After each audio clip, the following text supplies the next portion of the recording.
next guest is an award-winning documentary filmmaker, writer and human rights attorney whose passion and skill has allowed for her to become an advocate for change through art and media. From Netflix, iTunes and Amazon to international film festivals in all corners of the globe. Paula Kweskin is a force to be reckoned with when it comes to women's rights.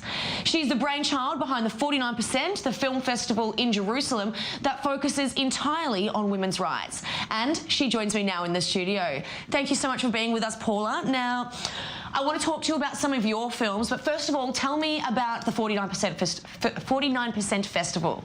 So we just are launching this organization called the 49%, and the goal is to advance global women's rights through media and film. And what better way to do that than to start with a film festival, bringing women in from all over the world, Pakistan, Sri Lanka, Egypt, here in Israel, and it's just an incredible opportunity to give a platform to women and to advance their voices. Absolutely, it's an incredible initiative and something that when I read about it was mind-blown. It's such a great idea. How has it been received by everyone else that's found out about it? We're getting great responses. I'm really pleased. I think it's just the moment. We're in a really special moment now where women's voices are being heard in a new way. Absolutely. At the Academy Awards just a few weeks ago, there was an incredible documentary which won all about women's rights. Certainly with the Me Too movement, there's more focus on women's voices and the need for women to tell their own stories. Absolutely. Now, as you said, we've got films coming in from Pakistan, from Egypt. I want to play a trailer from one of those films. This is the one from Pakistan, and then we can talk about that after. Let's have a look first, though. जो हमारा साथ देगा वो राज करेगा बुनियाद का वास्ते तुम्हारा बेटी का हाथ चाहिए हमारा वास्ते तो वो मुल्क मुझे ज़ैनब का निकाह पढ़ाने आएगा क्या पता है तुझे दरवाजा खोलो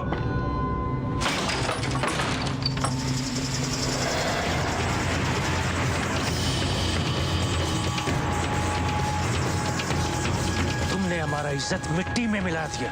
तुमको तो पता है हमारे यहाँ बेइज्जती का बदला कैसे लिया जाता है।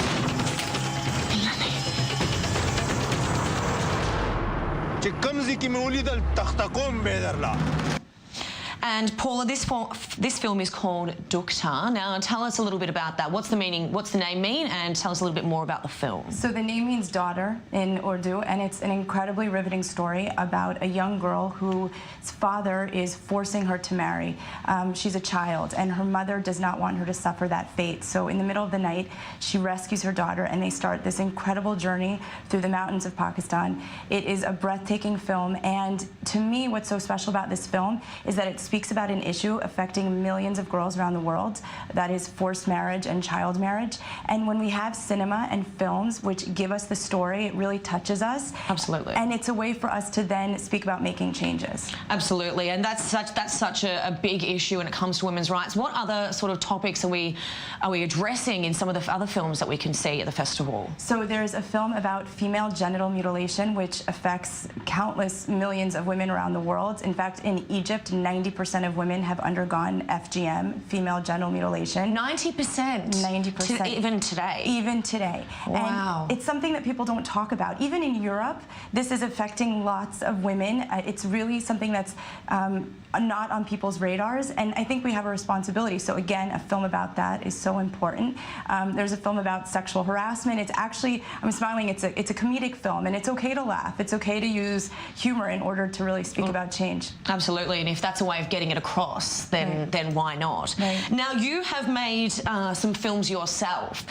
The Honor Diaries and Faith Keepers are two of your films. Talk to me about those. So Honor Diaries was the first film I ever made. I'm trained as a human rights lawyer, but I got into film a few years ago. It's all about the honor system throughout the world, the fact that women's bodies are used as a sign of honor and that women don't have control over their own destinies. And that's what really got me interested in this idea of women's voices and was the impetus behind the film festivals and eventually the 49%.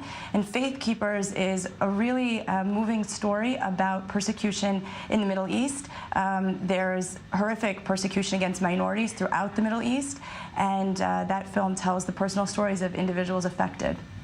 And so these films, these are two of your films. Are you going to be, have you got any other ones in the works at the moment? I am working on a couple films about women's voices. I can't tell you too much, but hopefully next year you'll see a few more. Also about women who are going against the grain and using their voices in unique ways, set here in Israel. Amazing. What made you want to move from law, which is into filmmaking? This is such a drastic change. I understand, obviously, human rights is something you're passionate about, but what made you want to go into film? I really felt like I was hitting my head against the wall, especially with international law and human rights. The international system has some broken parts to it, and I know that film is an incredibly powerful advocacy tool, and so to me I feel like I'm making even a small bit of difference if I can use media to change people's minds.